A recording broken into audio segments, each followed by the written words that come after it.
Today, we're going to be ranking my favorite characters in Hazbin Hotel from least favorite to my absolute favorite.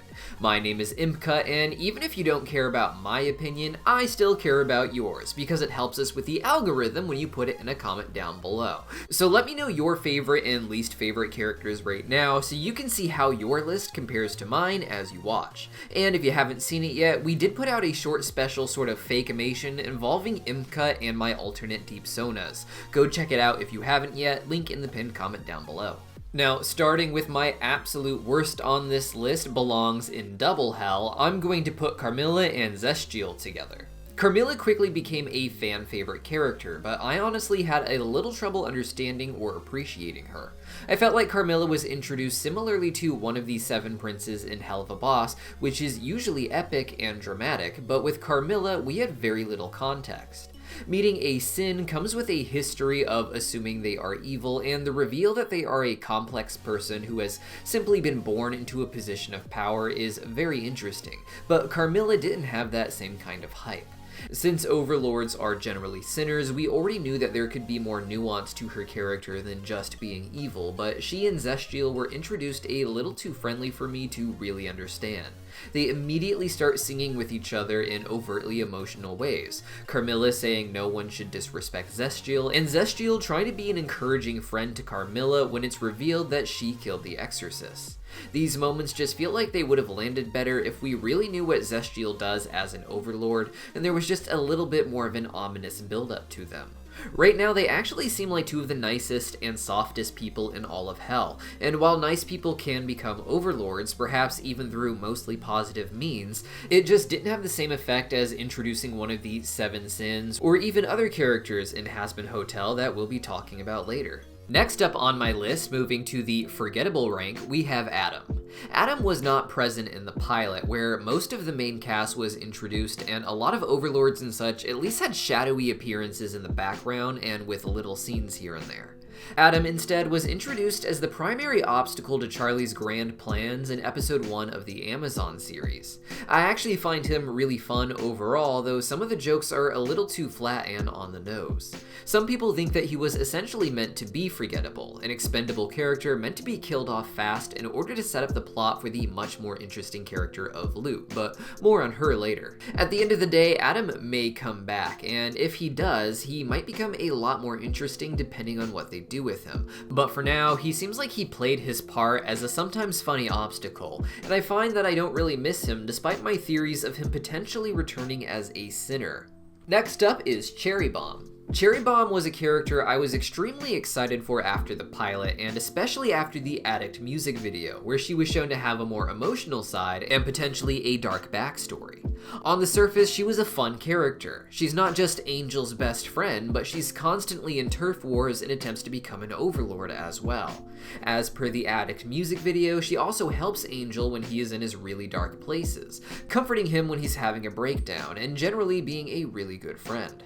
In the actual Amazon series, however, she's portrayed quite a bit differently. She's not some sort of fun, bad influence, but someone who legitimately is pressuring Angel into doing more and more for no real reason. Instead of comforting Angel like we see in the Addict music video with Angel crying in his bed, Cherry dismisses Angel's problems and tries to get him to stop talking about them so she can enjoy her party atmosphere some more and get him to indulge in more vice. This seemed like the opposite of what had been set up from the previous works, and ultimately, that is fine. I believe by the end of the show, Cherry Bomb will probably be one of my favorite characters again. She just needs time to have her story explored now that it has properly been set up. Until then, however, Season 1 made her seem like someone who is just forgettable instead of someone you're really hyped to learn more about. But once we get that backstory, I'm sure I'll love her again.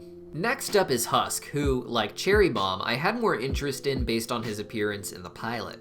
The voice cast switch up from the pilot to the show was pretty solid in my opinion. I loved Michael Kovac, but Blake Roman was able to handle the series as a musical quite well, and most of the cast felt similar enough to their original voices even outside of Angel, but Husk was a bit of an exception here. And that's okay, especially when again, you consider that this is a musical series and that Husk's gruff voice from the pilot probably wasn't going to sound right for moments like the big duet of Loser Baby. But the pilot voice just worked for me and added a sort of authentic roughness to Husk's character that informed every little moment that he was on screen. What I particularly liked was how he would push Angel away but still get red at the end of the pilot when Angel flirts with him yet again. It felt a lot more nuanced than what we got in the show, which kept the idea of pushing Angel away until suddenly he drops all of this to play as Angel's new BFF, and when he isn't playing that role, I honestly forget he's an independent member of the story. Next up is my mid-tier, where we first have Vox. I know, everyone loves him, and I actually do too. He's just not that important to the story in Season 1, and that's still okay. I know I keep saying this for low-ranked characters so far, but it's true. These characters, especially Vox, are characters with bigger plans for the future, with Season 2 and onward probably being not just more about Vox, but more insane because of that extra focus on him. The overlords thus far have been rather united. Alastor and Rosie are pals, they go to meetings with Carmilla and Zestial, who also happen to be besties, and they hold big ol' business meetings where overlords all chill together, except for the 3 Vs, who I will be essentially looping together here with Vox for the record. Sorry guys, but if you want a bigger breakdown, request an overlords ranking video in the comments, and I'll try to do that before Murder Drone's madness begins. But for now, I just mean to say that he and the other Vs will probably make Season 2 and 3 a lot more interesting with how they interact to the other overlords who they are essentially opposed to. Next up is Charlie herself. Charlie is the main character, not forgettable, but a bit mid to me so far in terms of her exploration. The show has so much to set up in Season 1 that outside of the pilot, Charlie mostly became a machine built to move the plot forward. She's fun, she's cool, I'll enjoy her next season as well, but probably not as much as the next character on this list, Emily. Now, it's no mistake that I put Emily and Charlie together on this list because I think what is going to make the two of them more interesting overall is how they interact with each other. At the end of the day, Emily and Charlie are more similar than they first appear, and the differences they have seem to stem more so from where they actually reside.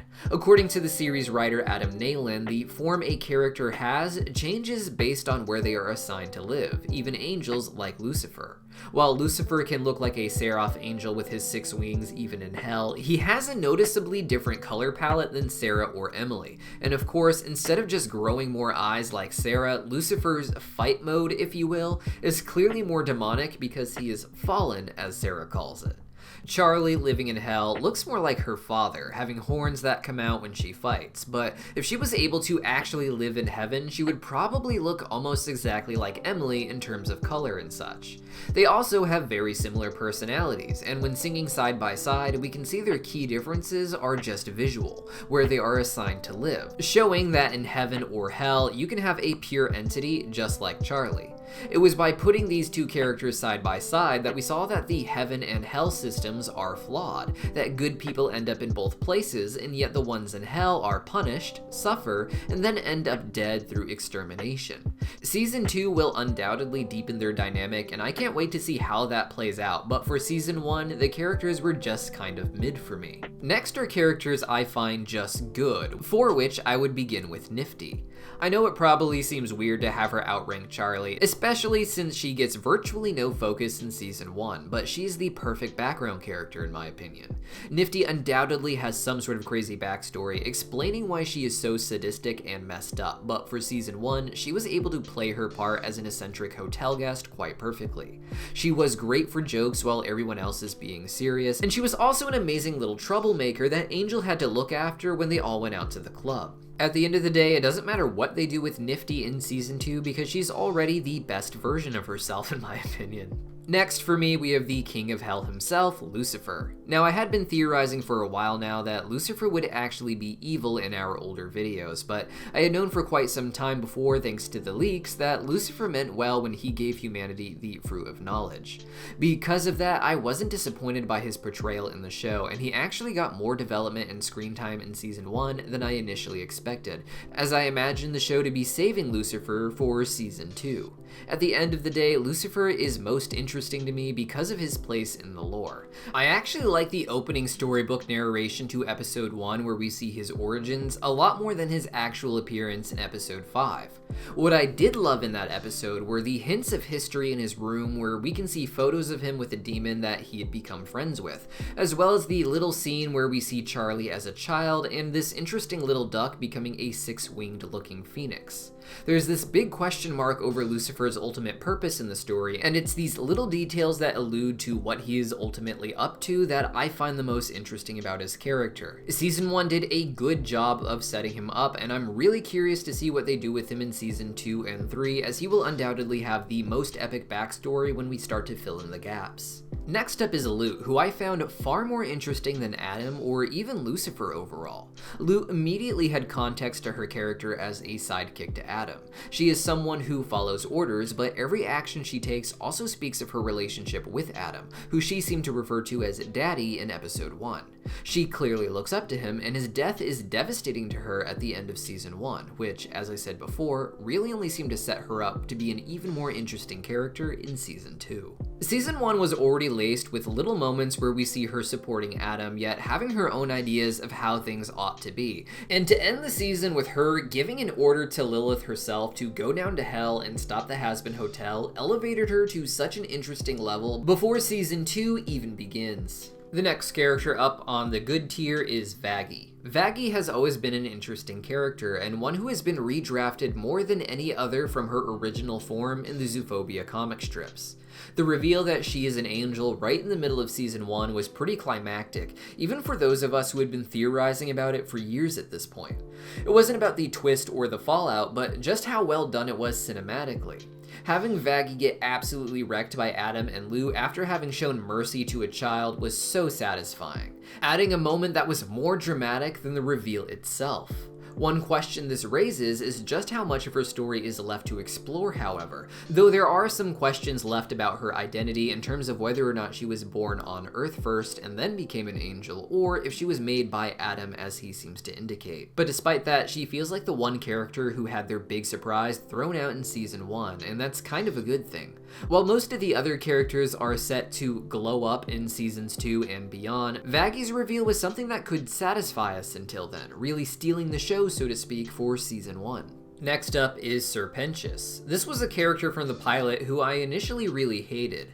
I was happy when I had heard that he wasn't intended to recur, and then extremely disappointed when I heard that Vivziepop liked him so much that he would become a bit of a regular. I would actually say that he's one of my favorite characters in terms of just goofing around now and being funny across the entire season, particularly once they go to the club and he's buying everyone shots and nervously trying to flirt with Cherry Bomb. The fact that he became an angel was cool, don't get me wrong, but Pentious is just an example of how good writing can win you over on a character that you didn't know you wanted to like, and the potential he has for humor in heaven is going to be hilarious, while allowing Angel to perhaps get more of Charlie's focus in Season 2 at the actual hotel. Next up, first in my great character category, is Rosie, who is hard not to love. And unlike Carmilla, her lifestyle has a lot of dark energy to it. She eats people, probably innocent people, probably unsuspecting victims even, and she enjoys it. But she's also extremely empathetic, and that empathy is what allows her to play matchmaker, allowing her to feel the problems of the people she connects with in order to find solutions for them. She feels a lot more like the Seven Sins in Hell of a Boss in that she had a bit of a thorough introduction simply through implication, which made for her more easygoing persona to be seen as endearing. Not that Zestial isn't endearing either, but I still don't actually know what he is the overlord of other than making random people on the streets go crazy. While this is a cool setup for his character, it doesn't really make him established enough that being a good guy is now suddenly interesting. Without having a real introduction, being an important figure in a cannibal colony just has so much weight to it, and then being all pleasant and nice becomes this great surprise as you start to see how she compartmentalizes those different parts of herself. Without the more explicit darkness for Carmilla or Zestial, it is hard to appreciate why they are such positive figures in a hellish world. Next up in the great category is Sarah, who is sort of the inverse of the Deadly Sins and Rosie. Sarah comes with the backstory of being the creator of humans and the head seraph in heaven. The sins are judged by bad guy standards, wherein, because they are evil, we enjoy them being portrayed as good. Even if we can see that beyond the nice presentation they have, they are still creating a toxic and oppressive system to suit their needs. Sarah, on the other hand, is judged by good guy standards. She is the highest embodiment of the supposed good, outside of the spirit of good itself that the angels are said to worship. Every little thing she does wrong is examined to an extreme degree, because it is where she is wrong or even outright bad that she becomes more interesting and layered. The way it clashes with what her ideas of good are and how trying to maintain those ideas pushes her to dark places. With very little introduction but very overt signals, we are immediately able to see nuance in the character of Sarah, and that's why she is on the list of great characters, but not greater than the final entry in this tier, Lilith. Lilith really only appeared for a moment at the end of the season, with everything else being a reference or story or memory instead of a legit interaction with her. But screw you, she's just great. Before we even get to know her, there was just so much context. How she ran away from Adam, how she married Lucifer, how she then became a sort of celebrity in hell, divorced her husband, and then disappeared on her child. Despite heaven being the literal only other place she could potentially go, the reveal that she had been hiding out there all season was absolutely shocking.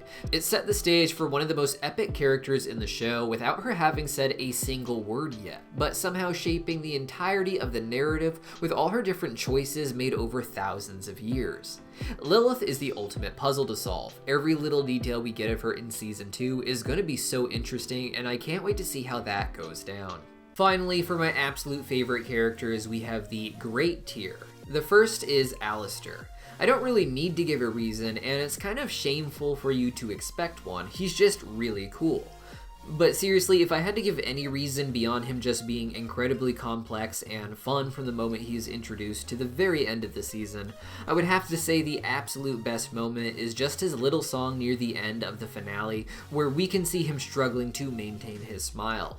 Alastor's whole bit is that he always smiles, and he's been hinting that he is really suffering and in great personal pain behind that smile. His smile is his shield, his way to maintain his composure and to keep other people guessing at what he is doing. If he can smile through any pain possible, he can play along just long enough to find a way to escape his pain without the other people catching on to what he is doing or stopping him from escaping. Having him nearly lose that smile and then pop up at the end with it just took a character that was already so great and showed just how far they could push him before resetting the scale for season 2. Finally, my absolute favorite character has always been Angel Dust. It's actually because of Angel himself that I got into the show. When I first saw the pilot, I had enjoyed it, but it was sort of foreign to me. I was still pretty new to reviewing cartoons, and honestly to watching American cartoons as a whole, as I hadn't watched a lot of Western animation up until that point. What was beginning to draw me into the sort of Western cartoon culture we have now was the sudden appearance of complex and emotionally resonant stories, such as with Steven Universe and eventually Hazbin Hotel. I had grown up liking anime because of how much more serious it would be compared to most of the Western cartoons around, but shows like Steven Universe and Hazbin Hotel and such began to introduce much more serious and dramatic elements without trying to copy the style or tone of anime, as is often the case when Western animation does get more serious. I remember liking the Hazbin Hotel pilot enough to watch it twice, but still not quite feeling that sort of fandom immersion you get when something resonates with you, and you sort of begin to think about the greater aspects of the story and the world. That moment came to me when I saw the Addict music video. Like the pilot, I found the majority of the music video to be just interesting, but it was the reprise at the end that really captured my attention. The moment where Angel begins to sing in his much more sad tone, with the little piano notes replacing the techno, took this very Bugs Bunny archetype and made them this tragic outcome of a complex and uncaring world. It was emblematic of why I was beginning to love Western animation as a whole, captured in such a short moment. Because of Western animation's potential to exploit the more silly and surreal formulas and tones it has by juxtaposing them against very real and serious moments that all resonate with us. This is the kind of storytelling that I feel elevated Western-style animation to the best medium, genre, and tone to tell most of the stories that I enjoy. The flexibility of the characters allows for so many different styles to tell these stories. The comedic aspects allow for you to brush over the things that live-action shows have to spend entire episodes slowly exploring in order for the audience to take seriously. And then, after building you up with laughs and more fun cartoony atmosphere, they punch you in the gut with some intense feelings, and the comedy just makes it hurt even more in that very good way. And Angel's character carried that over into the show perfectly with his focal episode and his song, Poison. Just like Attic, this took a character who had been nothing but punchlines and then gave him an increasingly tense music sequence that ends with the promise that at some point, Angel will end up dead from this poison. This musical sequence really captured the promise of the premise of the show, the one that was reiterated in Addict and which I think was really one of the best songs in the entire season. But to see what my absolute favorite song is, you'll have to go check out that video over on Random Universe, where I rank the songs from Season 1, or check out the animation of Impcut hanging off of the cliff. See you guys there.